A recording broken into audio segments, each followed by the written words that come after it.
Hi there, it's Michael Stevenson, co-founder of Influence to Profit, and I'm really excited today to give you a demonstration and a tutorial in eCoverASAP, which is a service that we offer. eCoverASAP is a really easy way for marketers, product creators, affiliates, and entrepreneurs to stop paying designers to make your product shots. You know, if you're like me, you're making new products that might be paperbacks or hardback books, CDs or DVDs, maybe you're even just putting screenshots onto pictures of laptops and mobile phones and tablets and things like that. And a lot of times when we want something graphically done like that, we'll go to a place like Fiverr. Now, I know it's called Fiverr, but we all know that nothing costs $5 on Fiverr. If you want to make a really nice, 3D representation of an ebook, for example, it's probably going to cost a minimum $25, might cost $100. If you go to Design Crowd or 99 Designs or Upwork, you're probably going to pay more than that. And here's what most people don't realize is that most of those designers who are on Fiverr and Design Crowd, 99 Designs and Upwork, they're using our software to make these 3D covers. So they've just bought this software and then they're making a tons of profit by charging you $25 to $100 to come in and do this. So this is a really simple piece of software. The idea is that you can go from concept, maybe you've got a sketch on a napkin or maybe just an idea in your mind, and then very easily with drag and drop, very much like Canva or any other drag and drop editor that you've used, you're just going to drop some background images and some text and maybe some foreground images, and you're going to make a flat image that looks like this. And then with the push of a button, it's going to turn that into a 3D representation that looks like an actual book. So if you look at the kinds of things that you can make, we have over 200 product templates in the software, things like tablets and smartphones. You could take any picture you want and map it onto these. You could do CD and DVD cases. You can do hardback books, paperback books, reports and binders, screenshots on laptops. We even have product boxes and promotional items like coffee cups and even pull-up banners. There are all kinds of things that you can make in there. It's very easy to use. And as you can see here, there's a little demonstration. It also, as a bonus, comes with 24 professionally designed photo color cover templates.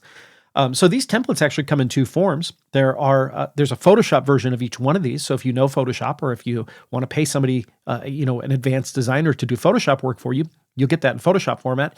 But then you'll also get all of the elements like the background images and the foreground images that you can use in eCoverASAP if you don't want to pay a designer.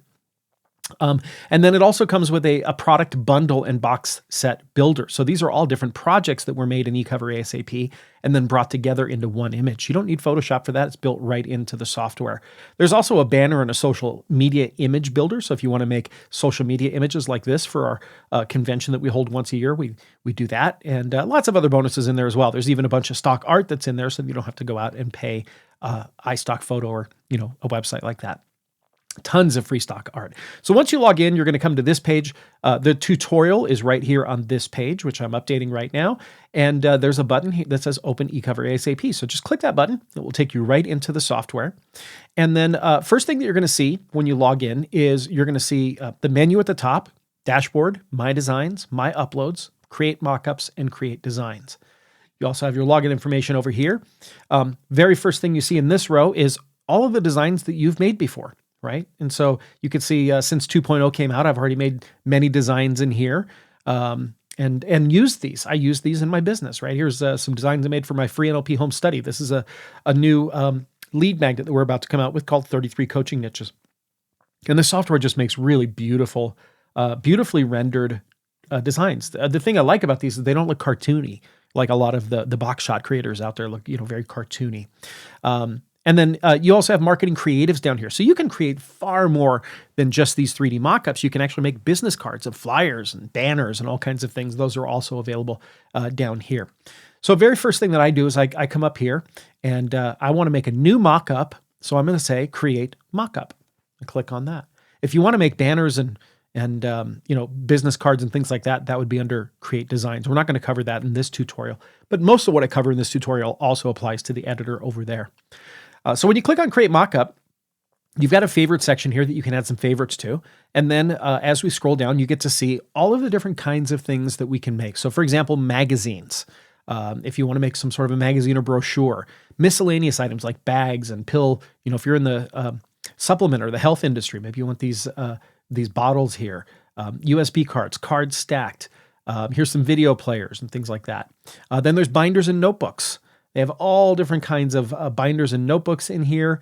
There are tablets, and so you can put any image you want on a tablet and make it look like it's a screenshot. There's even a person holding an old Kindle there, which I find kind of funny. It's kind of an old school one. Then we have screens. We've got all kinds of computer screens and laptop screens, even an old kind of a notebook if you want a retro look. We've got brand new kind of curved monitors as well. Then we have mobile devices, all different kinds of mobile devices, Androids and iPhones, even the old school iPhones, things like that.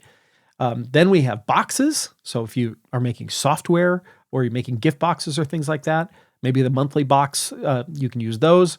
Then we have landscape books. Then we have square books. Then we have paperback books. This is the one that I tend to use the most. You've probably seen many of my paperbacks, either in the stack like this or, laying open. I've got all different kinds of, the designers have created all different kinds of these mock-ups in here for you. The one that I tend to use the most is the paperback 6x9 standing, either this one or that one, depending on how thick the book is. So you can see here, there's a thick one, a middle one, and then a thin one. Then down below that, we've got our hardcover books. And so, it doesn't really matter whether the book's ever been a hardcover before. If you're making an ebook, hey, some people perceive hardcover books as more valuable. We're not giving them a hardcover book. We're just trying to create a visual image in their mind of something they can attach value to. Then we have discs. There are all kinds of DVD and CD discs down here at the bottom. So I'm going to go up and I'm just going to walk you through a basic tutorial of how you can use eCoverASAP. I'm going to use this one. It's my go-to. Matter of fact, I'm going to heart it right now because I keep forgetting to do that. That'll put it up in my favorites at the very top. But I'm going to use the medium-size paperback 6x9 standing. I'll click on this. This is going to take me into the eCoverASAP editor. And in the editor, you'll notice right in the middle, obviously the most obvious thing is our flat book design, okay? This software takes a flat design and turns it into a 3D mockup. So your book is flat. You'll notice down here it does have dimensions. So if you are working with a professional designer and you do want somebody to really make a nice design for you, then you can give them these dimensions right here, which are 1840 for this one, 1840 by 2400. Obviously, different book designs will have different ratios, right? Different width and height there. This is the paperback 6x9. One other thing you want to note, and usually what I'll do is if I'm going to send this to a designer to have somebody make a design for me, I will take a snapshot of it, right? And I will just snapshot this because I want them to also see this right here. This is the spine on the left side of this red caret here, and this is the cover, the front cover on the right side of this caret. There's actually a little dashed line here that shows where the spine goes. Again, we're making a flat image. If I could show you this image right here, you could see the spine on the book, on the 3D book right here is on the side of the book, but on the flat image, it's just right here on the left. And so you want to make sure your designer knows that and knows where the spine is. So I'll usually just take a screenshot of that along with the width and the height and send that to the designer. But here's the good news. You don't need a designer, right? This software comes with 24 bonus eCover templates that you can use that have professionally designed. We actually went out and paid a professional designer to make those templates. You could start with those, or you could start with something really simple and not need a designer or professional designs at all. I'm going to show you how you can actually create a book with no designs, okay? So first thing that I usually do if I'm coming in here to make a brand new book is I'm going to click on background. Once I click on background, it's going to bring up on my background picker, and you'll notice there are a few different things that I can do. Number one, I can specify a background color. If I click this one right here, right now it's set to plain white, but I can, set this to any color that I want and then click on it, and then I'm done, right? And that sets the background color. I don't really want my book to be purple, so I'm going to come in here and notice that there are a bunch of other stock colors in here, the colors of the rainbow, right? So you can just click on one of those and it will instantly change the color. Second thing that you can do is you can look at the built-in library, and we have several images in here that are sort of just abstract designs. They're really nice. They're not so a couple of these are a little bit loud, but most of them are pretty subtle. And all you have to do if you want to use one is just click on it, and it'll instantly set that as the background color or the background image of your book. So we have lots of nice ones here. We've got kind of grungy, leather. There's some really funky, abstract kind of space looking ones. We've got some, this one looks like stars almost. So lots of cool background images in there. Then there's another tab here called Stock Images. If you click on this one, this actually searches the internet for stock images. So let's say that you wanted a picture of the ocean. Nice, calming, soothing ocean. I can search for ocean. And for some reason, it's not searching right now. Usually it does. I'm not sure exactly why that's not working. We'll have to have the software team look at that and find out why. But usually you just hit enter there and it brings up the image. But I can just browse through here as well. Lots of cool things. Again, these are all stock images. You're more than welcome to use them because we have licensing rights for these stock images. Oh, that one's kind of interesting. Blue jeans. And if you don't like what you have on the front page here, you can just click on the next page and keep browsing until you find something you like. Ooh, I like this one. It's got some rays of light with a little bit of water. That's really interesting. Pretty one. And then, I'll just basically go through here and keep clicking on these until I find one that really resonates with me. You don't have to be an artist to do these kinds of things. This is really just sort of one of those things where you click on it, you go, hey, that looks good to my eye, or you click on it and go, yeah, I don't like that so much. And that's what I do. I'm not an artist. I'm not, trained in any kind of graphic arts or anything like that. But I do know when I look at something, whether I like it or not. And so what I'll do is I'll just come in here and I'll click on a bunch of these, different images here until, oh, you know what? It did search for ocean. I was like, why do all these have water in them? Let's change that to city. And I think when I clicked on page 2, there we go. Now we have all city images. For some reason, we're having to switch pages in order to get that. So I like, let's see. Let's see if we can find some skyscrapers or something like that. Here's one, kind of cobblestoney. I like that. So I'm going to go with that background image. We're going to do a mock-up of a book called 1001 Ways to Find Love in the City. So that's the first thing that I do is I find a background image that I like. Right. Next thing that I do typically is I will insert images. So all of the things that you need are over here on the left-hand side, all the actions that you can take. I'm going to insert an image. And again, first thing you'll notice, there are a bunch of stock images that are already in there. So we've got some graphics and shapes, all kinds of little stickers and stamps that you can put on that are sort of, built into this. So I'll actually come back to this because what I want to do is I want to actually upload. Also, you'll notice here there are stock images. So if I click on stock images, we have all kinds of stock images that are built into here. On the left-hand side, you can pick, from categories. For example, here's a category of people, and there are all kinds of stock images. So first thing you could do is insert these kind of vector graphics, these shapes and graphics. Second thing you can do if you want to is you can use stock images that are built in. Third thing you can do, and I do this quite a bit, is you can upload an image from your hard drive. Okay, so all you do is you can drag an image in here, or you can click to select an image. And I'm going to go into a stock art folder where I've purchased some stock images and downloaded stock images over the years. There's one in here that I know that's kind of a romantic picture that I'm looking for. So I'm just going to scan for that. Here it is, romance.jpg. So I'm just going to pick that image. It's going to upload it. It takes just a second. And now this will stay up here. It'll live up here forever. So if you ever want to reuse this image again, you don't have to re-upload it. I'm going to click on that now, and you'll see the very first thing that it does is it just puts that right there on the page. So I'm going to just kind of resize this now. Notice how easy it is, by the way. All I have to do is just click on this image. I can drag it around. If I want to, I can resize it by grabbing these corners. If I want to rotate it, I can easily just grab this little rotate icon down here and rotate it around. I'm going to leave it normal. But what I want to do is I want to place this image and really sort of put a highlight on the couple, the happy couple here, and they are drinking a glass of wine together. How romantic. I might make that a little bit smaller. There we go. Now, I want to put the title somewhere, and in my vision, I'm going to put the title down here at the bottom. I could put it up on top, but I'm going to put it on the bottom, and I kind of want to block out some of this background. So I'm going to add a shape.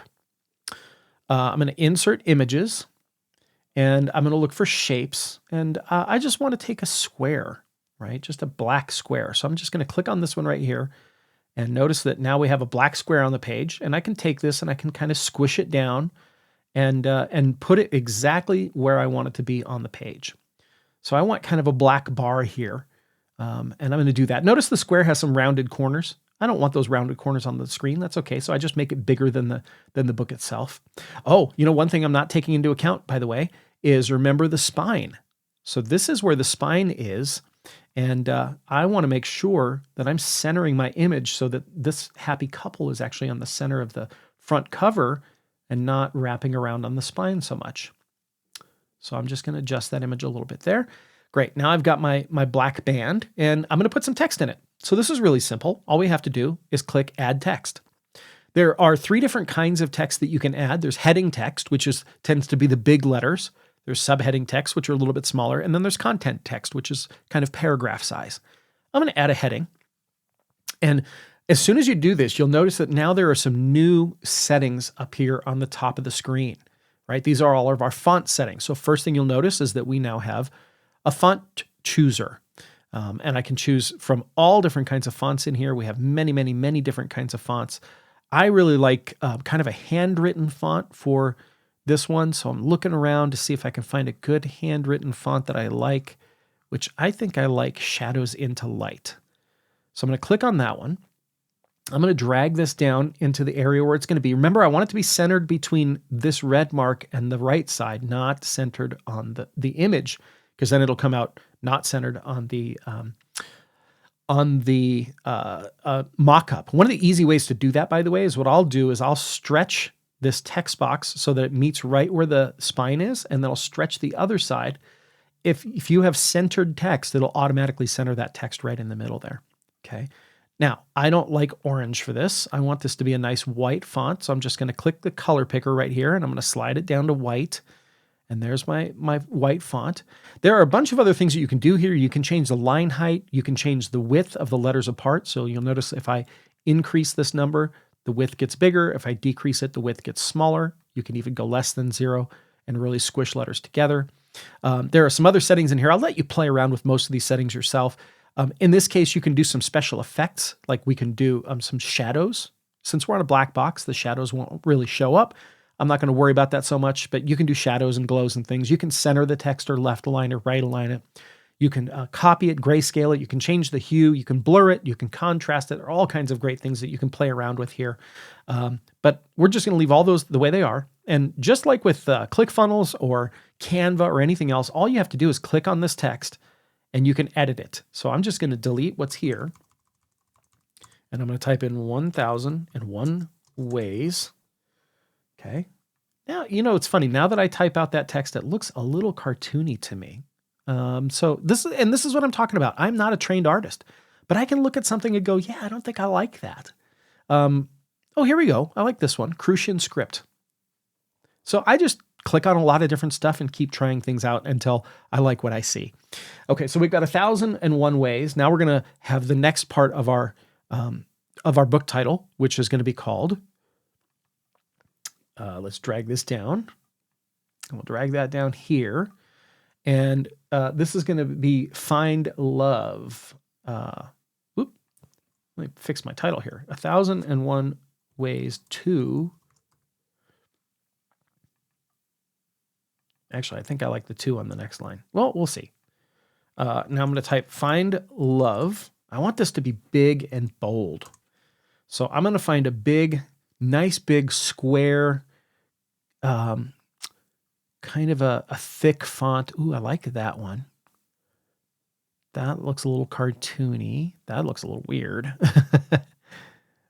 Oh, I kind of like this one, Peyton 1. That's nice. I'm going to stretch this out so that I make sure it's centered on the cover. And I want to make this font bigger. So I'm going to come up here to the size, and I'm just going to click on this. I'm going to keep clicking it until it's as big as I want it to be.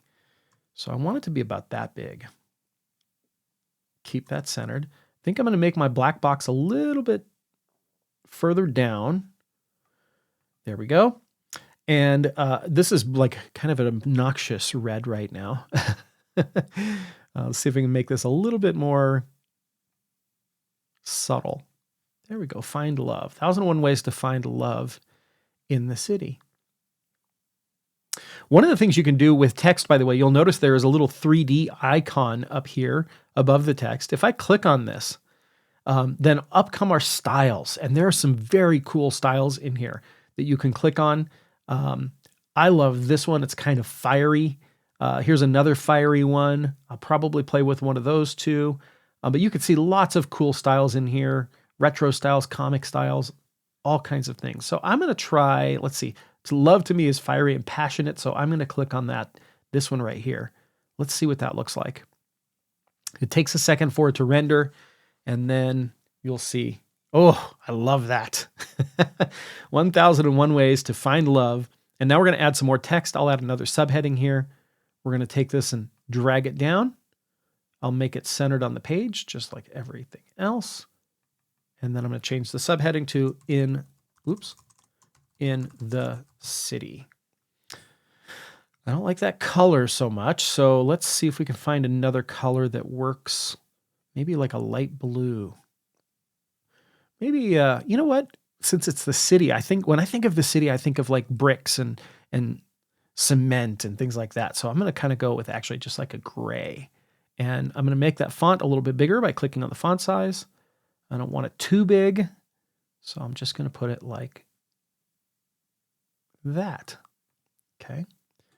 And I'm going to make the black box just a little bit bigger, just to give it a little bit of margin there. Now, finally, the last thing that we have here, well, maybe second to last. Let's see. I actually think this Find Love is a little bit too big as well. That's going to come right up against the edges of the book. So I'm just going to shrink that a little bit. There we go. Now, last thing that we probably want to do is put the author's name on there. So let's add some text. I'll add that as a subheading as well. We'll drag this down to the bottom. I'm going to center it just to make it easy so that I don't have to eyeball it. Put that in the center, and then I'm going to type Michael Stevenson. All right, and I can change the color of that. We'll make that white. And I'll put a drop shadow behind it. Drop shadow didn't make a lot of sense before because we were on black, but it makes a lot of sense here where we can darken that against the background. So there's a nice little drop shadow there. You can change how far the offset is. So you can see that's the offset to the right and left if you're looking down at my name. And then this is the offset up and down. So you can actually kind of make that, further away. Can increase the blur a little bit. And I think that's good. I think that's looking really good. Now, the only other thing we might want to do is add some text here on the side. All right, so I'm going to now take a heading, and we'll retype our entire book title, 1001 Ways to Find Love in the City. I'll make this, probably just make it plain white. I think that's probably the best thing to do. And then we're going to shrink the font so that we can fit it on the spine. And then I'm going to use this little rotate icon right here, and I'm going to rotate that 90 degrees. There we go. And I'll put it on the spine. And then just like before, I'm going to stretch these handles out to the top and bottom so that I don't have to eyeball it and get it exactly centered. And then I'm just going to make that bigger till it's the size I want. And there's a little busyness behind it here, so I'm going to add a drop shadow as well, just to make it really stand out. And there we go. 1001 Ways to Find Love in the City. Now we're done, right? As far as I'm concerned, at least. You could add more images. Really, that's about all you can do, right? Is you add a background, add some images, add some text. Get everything to the point where you really like it, and then you're going to hit this button right here, the Finalize button. Okay, it's going to ask you if you want a JPEG, a PNG, or a PDF. Now, the differences between these. JPEGs are small images, right? They're designed for the internet. They're designed to be transferred very quickly, really fast. So they're small, compact. But the problem with them is they can't have transparent backgrounds. So if you have a website and you know what color the background of the website is going to be, let's say it's going to be, I don't know, purple. You could set the background of this to purple and download it. But if you're going to place these images in places where you don't necessarily know what the background's going to be, or you want to overlay it on another image, you probably want a transparent background. That's what these little checkerboards mean here. If you want a transparent background, then you need to choose the PNG file type. PNGs are bigger though. That's the downside, is that the file size is much bigger and it will take longer to download. Now, when I say longer, I'm talking, fractions of a second or maybe an extra second. They're not huge. And then finally, if you want to do print, if you're going to send this off to print somewhere, then you would choose PDF. And you can always come back in here and choose a different one and download it later. So this is not a final decision. I'm going to choose PNG because I like transparent backgrounds. You can, by the way, make it bigger or smaller if you want to. Right now it's at 1x, but I can go all the way up to 3x if I want to. I'll just keep it at 1x for now. You can even go smaller. And then you click download. And that will download the flat image that you see right here. Okay. Now you could save that and have that handy if you ever need to use a flat image. Now for the 3D mockup, which is this one down here, this is what most people really want to do when it comes to eCoverASAP. You just click this button, render mockup. It's going to take a few seconds to render it on the server, and then it's going to return that image to you. And just like that, voila, just like magic. And again, we have the same three options here. We've got JPEG, PNG, or PDF. But if I open this in a new image, open in a new, well, here, there we go. Now you can see we have a beautifully rendered mockup. Everything is nice and centered because of the way that I put those text boxes on there. Beautiful picture. You can see the spine on the side. Everything looks exactly the way that you want it to. Now, if I want to, I can switch this to a JPEG. And again, it will be a bigger file size. Notice the first thing that happened when I switched to JPEG is it turned off the transparency. Now I have to click here and tell it what background color I want behind the book. And that is like, once you save it, that background color is locked in. You can't change it unless you come back in here, change it, and save it again. If you want transparency, you have to pick that PNG color. You can also pick background color for PNG, although I don't know why anybody would do that because it's a bigger file size. Transparent is usually what you want with PNG. And then again, if you're going to send it off for print, if you want to put it in a print document, then you would put that in a PDF. Now, a lot of people do ask me, can I take this cover and send it to like a paperback printer? No, it is not the right format for that. Number one, it's missing the back part. It's only the front cover and the spine. Although you could take this image and give it to an artist and say, hey, recreate this for me with the right dimensions for a paperback book, including the back cover. But eCoverASAP does not make images for actual physical paperbacks and hardbacks. But that's it. Once you download your design, you are done. Then you can click here on My Covers to go back to see your covers. You can click on Mockups to create a new mockup if you want to, or you can just close the browser and exit out. If you have any questions, please feel free to email us at cs@influencetoprofit.com. We're happy to answer any questions that you have, and I hope you love using eCoverASAP. Thanks.